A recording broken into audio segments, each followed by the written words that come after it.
Empezamos la unidad 4 ya centrándonos en uno de los dos robots que tenemos en el aula. En este caso, nos centramos en el robot Mitsubishi y en su lenguaje propio de programación. Con esto ya iniciaríamos las prácticas de la unidad 4, que en total van a ser 4 prácticas, ¿vale? Dijimos que las dos primeras entran en este primer trimestre y las otras 2 entrarían en el segundo, junto con las otras del robot ABB. Entonces, en esta unidad lo que vamos a ver es cómo se programa este robot ya directamente, ¿eh? Y para ello veremos sobre todo el lenguaje, tipo de lenguaje que se llama MoveMaster, y el programa con el que vamos a trabajar.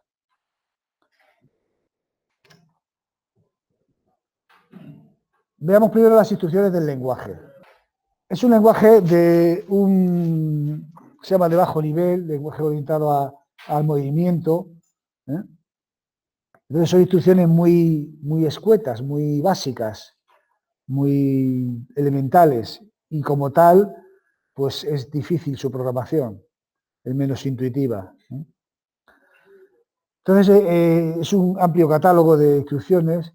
Estas instrucciones, lo que yo describo aquí en estas diapositivas, está ampliado en algunos manuales que tengo colocado en mi espacio Drive, ¿vale?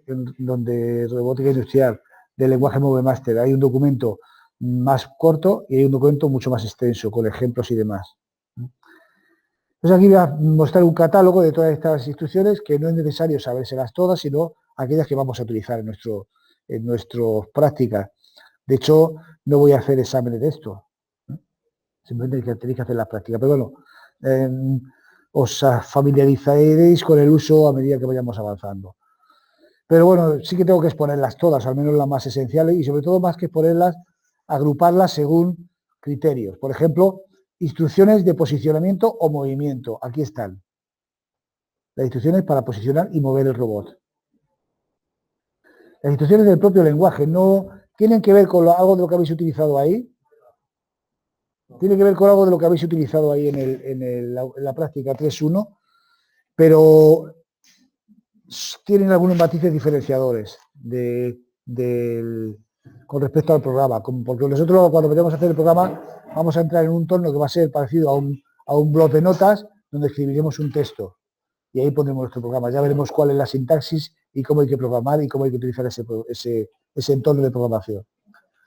Bueno, pues ahí tenéis un poco todas.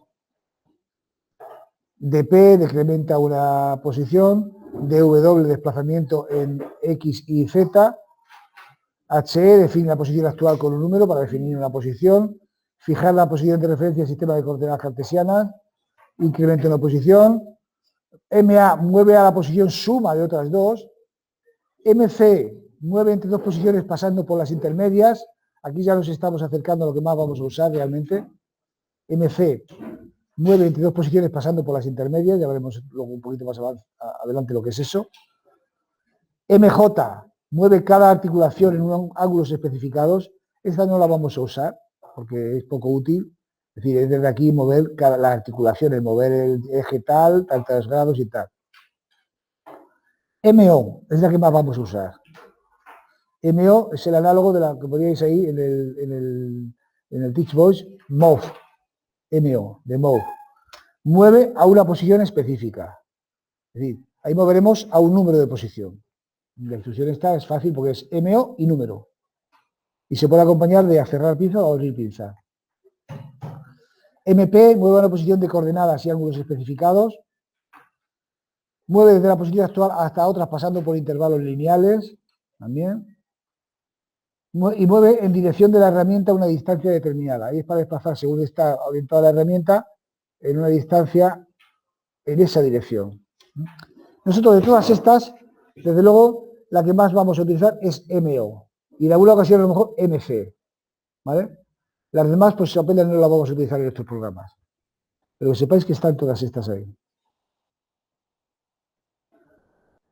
NT, que es análoga a NST, esta siempre la vamos a utilizar al principio del programa, porque este robot tiene que coger referencias. Y para coger referencias durante todo el programa, la primera instrucción que hay que poner siempre es NT, que es mover a origen mecánico.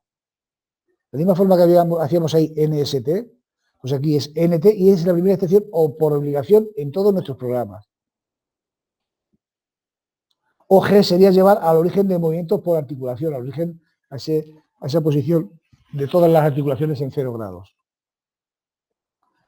PC es para borrar posiciones, no la vamos a usar mucho. PD tampoco, crea posición con coordenadas y ángulos de la muñeca. PL sí que lo vamos a usar en algún momento, porque es asigna las coordenadas de una posición a otra. ¿Vale? Tenemos una posición 2 y una posición 10, por ejemplo. Pues yo quiero asignar las coordenadas de la posición 2 a la posición 10, así utilizo esa instrucción. ¿Vale? Y esa instrucción la vamos a usar cuando queramos hacer movimientos repetidos en sus rutinas, pero a distintos sitios. Entonces, imagina que yo quiero mover, hacer un movimiento todo igual, salvo primero aquí, luego aquí, luego aquí. Y todo lo demás son los mismos movimientos. Ir a por pieza, coger pieza, levantar, pum, y aquí. Ir a por pieza, coger pieza, levantar, pum, aquí. Entonces, PL nos va a ser útil para preparar una única subrutina, que esta posición siempre sea el mismo número de posición, pero antes la intercambiemos con las otras. Imaginaros que quiero que esa posición sea siempre la 100. Pero claro, va a ser una vez aquí, otra vez aquí, otra vez aquí. Pues yo tengo las otras posiciones cogidas, la 2, la 3, la 4 y la 5. Pues antes de mandar a la subrutina, digo, quiero que la posición 100 tenga las coordenadas de la 2. Y la mando a la subrutina. La hace. Ahora quiero que la posición 100 tenga las coordenadas de la 3. Y le mando a la subrutina. Ahora quiero que la posición 100 tenga las coordenadas de la 4. Y le mando a la subrutina. En ese sentido sí que vamos a utilizar la instrucción PL, ¿va? Para tener una especie de posición flotante que una vez va a ser esta, otra vez va a ser esta, otra vez va a ser esta, porque dentro de esa subrutina hay un montón de movimientos y todos son los mismos salvo ese. ¿Vale? Entonces ese es posible que nos sirva para esas situaciones. PX intercambia dos posiciones, no se va a usar mucho. SF asigna la posición suma de las coordenadas de otra posición, nosotros tampoco lo vamos a usar, pero bueno, en el caso, ahí está. SP sí, la vamos a usar porque define la velocidad del movimiento del robot y su aceleración. Nosotros será una de las primeras instrucciones que hagamos. Primero NT y luego asignar la velocidad. La velocidad es una velocidad convenida entre 1 y 9. ¿Vale? Cuando estemos haciendo pruebas y tal, nos convendrá hacer la prueba con velocidades de 3, 4, como mucho por ahí. Pero cuando ya sabemos que nuestro programa funciona, le podemos poner en 7. Para hacer la prueba oficial y que vaya todo rápido. Vamos, lo más rápido posible. No es que vaya todo hostia como ese, pero va lo más rápido posible. Luego TI también es una posición, es algo que podemos utilizar, que es un temporizador. ¿Vale? En décimas de segundo. TI un número en décimas de segundo. Si decimos TI 10, espera un segundo. Se queda ahí parada antes de pasar a la siguiente instrucción.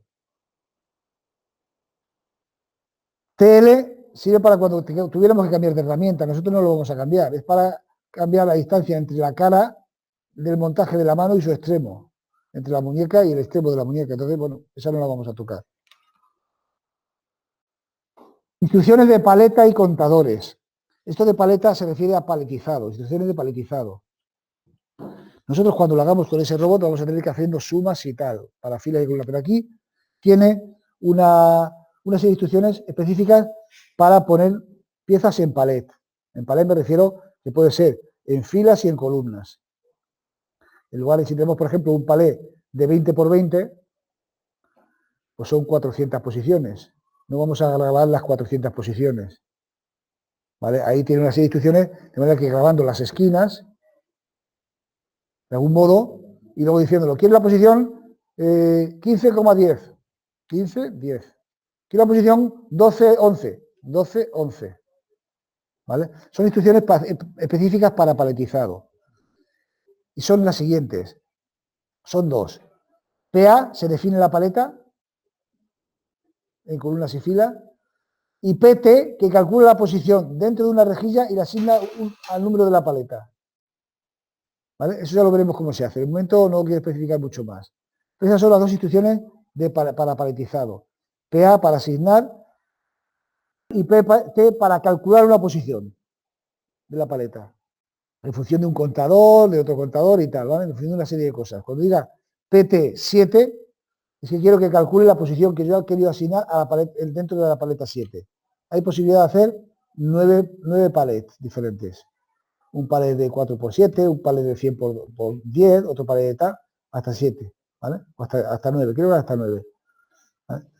Entonces, cuando yo diga PT8, es que va a hacer el cálculo de la posición que yo haya querido decir de fila y columna, porque la fila y la columna se hace por otro lado del palet 8. Esto es un poquito más complicado, ¿no?, de lo que estoy diciendo aquí, pero ya lo veremos. Pero específicas de palet son esas dos. Las otras 4, que también se utilizan en las paletas, habla de contadores. Dice, carga el valor de un contador en el registro interno de comparación. Reduce el contador restando el 1. Incrementa el contador aumentando el 1. Y carga un valor específico en un contador. Bien, lo que dice aquí de contador, que no os confunda, en realidad son variables. Lo que pasa es que lo llama contador porque no se puede ni sumar, ni restar, ni multiplicar. Solo se pueden incrementar, decrementar y asignar un valor. ¿Vale? Pero no son contadores en el estricto sentido que nosotros conocemos un contador. Son variables enteras además, no variables reales. Yo puedo poner un número y un número entero. Entonces yo si quiero guardar un número de piezas, pues por ejemplo 16, por lo que tengo que guardar en un contador. ¿Vale? Y están en esta diapositiva porque precisamente cuando tenga que explicar las paletas utilizan contadores. Una variable o contador para la fila y otra variable o contador para la columna. Ya lo veremos luego, por eso lo he metido aquí. Pero que sepáis que existen 4 instrucciones de contadores, que son variables. Contadores son variables. Una para cargar el contador, en lo que se llama registro interno de comparación, que ahora os diré lo que es eso. 2 para decrementar e incrementar el contador.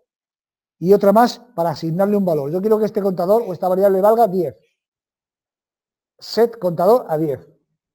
SC 10. ¿Vale? Bien. Primero pone, carga el valor de un contador en el registro interno de comparación. Bien, este es un programa muy lenguaje máquina, muy básico, muy de bajo nivel.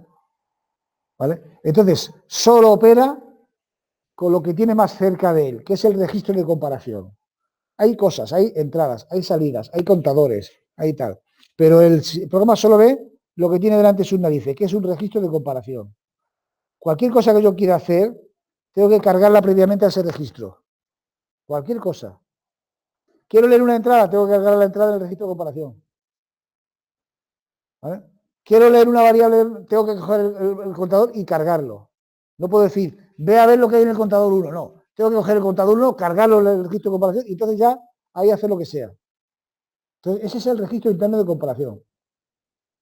Si alguno estuviera familiarizado con lenguajes ensambladores, es lo que se llama comúnmente dentro del lenguaje ensamblador el acumulador. Lo que se anota en el acumulador es lo único que ve el intérprete del lenguaje. Por eso dice que CP carga el valor de un contador en el registro. Si yo quiero leer lo que tiene el contador 20, tengo que decir CP 20. Y ahora sí leo lo que tiene CP 20. ¿Vale? Por eso es CP, existe la instrucción CP, para poder leer lo que hay en un contador. Si no, no se puede leer. Si yo quiero leer la entrada tal, tengo que cargar en el bloque de entradas en el registro de comparación. Hay una instrucción que lo veremos luego que es ID, que coge y carga la entrada en el registro de comparación. ¿Vale? El registro interno. ¿Vale? Es decir, es eso, por eso está justificada la instrucción ahí CP, para cargar el contador en el registro interno de comparación y poder leer lo que hay en el contador. ¿De acuerdo? Si tenéis alguna duda en lo que estoy diciendo, me lo decís. No obstante, esto se aprende luego con el manejo y con el diseño de programas. Instrucciones de control del programa, digamos de control de flujo. No tiene un amplio catálogo de instrucciones de control de flujo como vimos el otro día de if then, de while, de bucles y tal, pero tiene esto, que son las siguientes. Deshabilita la interrupción del bit de entrada que se encuentre habilitado. Esto se lo utiliza muy poco. DL elimina líneas del programa. E habilita la interrupción del bit de entrada y salta a la línea específica. Bien. ED, eso sí lo vamos a utilizar. finaliza el programa. Es la contracción de end, fin. Entonces, todos los programas empezarán por una instrucción que normalmente será nt y tienen que terminar siempre en ed. Aunque nunca llegue a ejecutarse esa instrucción, fíjate, porque a veces me interesará que el programa esté en bucle para que no termine nunca. Pero tiene que haber un delimitador que diga hasta aquí el programa. Sobre todo porque si tenemos que meter subrutinas, las subrutinas van después de ese ed. No las podemos meter antes. Entonces, esa es una instrucción que siempre tienen todos los programas, ed. Bien, EQ. EQ es un salto condicionado. EQ significa igual. Dice, salta si el contenido del registro interno, nuevamente hablo del registro interno porque he cargado yo ahí un valor, es igual a un valor especificado. Imaginad que yo quiero saltar a la instrucción que sea si el contador 20 alcanza el valor 50. Pues entonces cojo el contador 20, lo cargo y digo, saltar si el valor es igual a 50. Pues utilizo esa instrucción, EQ. Salta si el contenido del registro interno es un valor igual a un valor especificado. Ahí está EQ, pero luego más adelante hay igual, menor, mayor. Las tres cosas. Salta si es menor, si es mayor. ¿Vale? Y salta si es distinto. Son 4. ¿Vale? 4.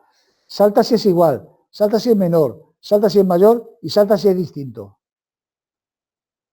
El valor que yo diga, ya veremos la sintaxis de cada una de esas cosas en el registro de comparación. GS y GT son los saltos que especifiqué el otro día de salto a subrutina, GS, y salto absoluto, GT. GS salta a una subrutina que siempre están después de la instrucción ed, es decir, un programa empieza en y termina en ed, y después vienen las subrutinas. ¿Vale? Pues entonces, GS salta a la subrutina que sea, al número. Esa rutina se ejecuta, esa subrutina siempre tiene que terminar en un comando que es RT, luego lo vemos después, que es return. Cuando se termina la subrutina, vuelve a la siguiente instrucción donde estaba GS. ¿Vale? Salta la subrutina, la hace y vuelve. Sin embargo, GT es un salto a una línea, dentro del programa, no fuera del programa, ¿vale? No podemos saltar una subrutina con GT. Saltaremos a una línea dentro del programa. GT 50. Si estamos por la 20, pues salta a la 50, por ejemplo. LG y NE, pues es algo parecido, y ISM. Aquí tenéis los 4, los tengo un poco separados, ¿vale? Pero aquí tenéis LG, NE y SM son los complementarios a IQ. LG salta si el contenido es mayor. NE salta si no es igual o distinto. Y SM salta si es menor. ¿Vale? Digamos que a la instrucción EQ de aquí le acompañarían de manera análoga LG, NE y SM. LG salta si es mayor, NE salta si es diferente y SM salta si es menor. Son instrucciones que probablemente tengamos que usar. NW probablemente no lo tengamos que usar. Elimina todo el programa y los datos de posición. No lo necesitamos. NX va con RC y forman un bucle. Es el final de un bucle RC. Y RC es el principio de un bucle que se debe ejecutar un número de veces. Es parecido al bucle for next, ¿vale? Lo que dije el otro día del bucle for, un bucle que se repite un número de veces. Pues aquí también es la forma de hacer un bucle que se repita un número de veces. Empezamos por RC, el bucle, ahí se indica el número de veces que queremos que se repita, y cuando llega a NX vuelve a RC, vuelve a RC, vuelve a RC, hasta que consigue ejecutarse las veces que hayamos programado. Por lo tanto van juntos, RC y RN. RT, el retorno de una subrutina. Siempre tiene que ir al final de una subrutina. Digamos que un programa puede tener esta estructura. Empieza en una instrucción, termina en ED. Y a partir de ahí empiezan las subrutinas. Puede haber una o varias. Incluso pueden estar anidadas las subrutinas. Pero una subrutina empieza en la instrucción que sea, ¿vale? pero siempre tiene que terminar en una RT, para que retorne. Yo desde la instrucción 100 llamo a la subrutina que está en la 500, por ejemplo. Digo, GS500. Llega a la 500, taca, taca, taca, taca, y llega un momento que encuentra a una RT. Bueno, pues retorna a la instrucción que haya después de la 100, que puede ser la 110, por ejemplo. ¿Vale? Eso es el RT. Instrucciones del control de la mano. Bien. Cerrar, pinza, GC, abrir pinza, GO. Son las que más vamos a utilizar si las usamos, ¿vale? Porque hay veces que veremos que la instrucción de movimiento también puedo llevar la pinza cerrada, con la instrucción MO. Pero si quiero hacer simplemente un cierre de pinza y una apertura de pinza, GC o GO. GF que define el estado, abierto o cerrada, del agarre de la mano, y GP que define la fuerza de agarre, cuando la mano se cierra y se abre. Ahí definimos la potencia. Instrucciones de control de entrada y salida de datos. El robot, para comunicarse con el exterior, pues tiene una serie de entradas-salidas, ¿vale? Igual que ahí va conectada a la pinza, otra va conectada al cilindro ese, otra va conectada a la cinta, en fin. Pues ahí también hay una serie de entradas-salidas que van conectadas a una cajita con interruptores, igual que ahí también tengo una cajita con interruptores. Pero también ahí van conectadas, en este caso hay 4 salidas, 4 entradas y 2 salidas que van conectadas con la estación 4, para que hagamos las últimas prácticas de ese robot, asociadas con la estación 4. ¿Vale? Bueno, pues estas son las instrucciones que tienen que ver con el control con las entradas y las salidas, con esas entradas y salidas. ID y N son complementarias, ¿vale? ID captura los datos de la puerta de entrada y los mete en el registro de comparación. Es una instrucción que es así, simplemente, ID, para leer las entradas, ¿vale? De forma asíncrona. Y de forma síncrona, a través de un reloj y demás, sería con IN. Nosotros vamos a trabajar de forma asíncrona, porque las entradas pueden cambiar en cualquier momento y es como vamos a trabajar. Por lo tanto, ID es la que vamos a usar. Siempre que queramos leer entradas, sea la que sea, hacemos ID, que no tiene parámetros, solamente es ID, para cargar, coger las entradas y ponerla en el registro de comparación. Y luego tenemos OB, que activa o desactiva un bit de los 15 que tiene, de 0 a 15, lo activa o lo desactiva. Lo activa con un más y lo desactiva con un menos. Es decir, eso es para hacer un set de pinza, por ejemplo, aunque esa la pinza va por otra parte. Para hacer un set. Si queremos hacer un set de la salida 0, OB más 0. Si queremos hacer un reset, OB menos 0. De la salida 10, OB más 10. OB menos 10. Para poner a set o para poner a 1. OD es para poner toda la salida a los 16 bits. Ahí decimos un número, OD. Y OT es lo mismo que OB, nada más que de manera sincronizada, es decir, con unas pautas de reloj. Nosotros utilizaremos sobre todo OB para las salidas. ¿Vale? Activar o desactivar salidas. Activa cinta, activa tal, indica, dile al autómata que ya se ha llenado el palé. Tal, activa la salida tal, porque esa salida está conectada con la entrada del autómata, por ejemplo. Y TB tiene que ver con las entradas, significa test de bit. Vamos a testear un bit. Y en función de lo que ocurre con ese bit, me facilita un salto. Es una instrucción de salto, TB, pero salta si un bit es determinado valor. TB, lo veremos, salta a una línea si un bit del registro de entrada está activado con más o desactivado. Es decir, si yo digo TB más 1,60, le estoy diciendo, si el bit 1 está activado, salta a la línea 60. Si yo le digo TB menos 7,100, le estoy diciendo, si el bit 7 está desactivado, menos, salta a la línea 80, o sea, perdón, a la línea 100. ¿Vale? Eso incidiremos sobre ello. Pero que para manejar entrada y salida, nosotros vamos a utilizar estas tres. ID, OB y TB. ID para cargar las entradas y salidas en el registro, ¿vale? Las entradas más bien, porque las salidas no se pueden leer. Es otra de las cosas que tiene este lenguaje, las salidas no se pueden leer, solo se pueden escribir. OB es para escribir las salidas y TB es para leer una entrada y hacer un salto. Bueno, esto lo vamos a dejar aquí hoy.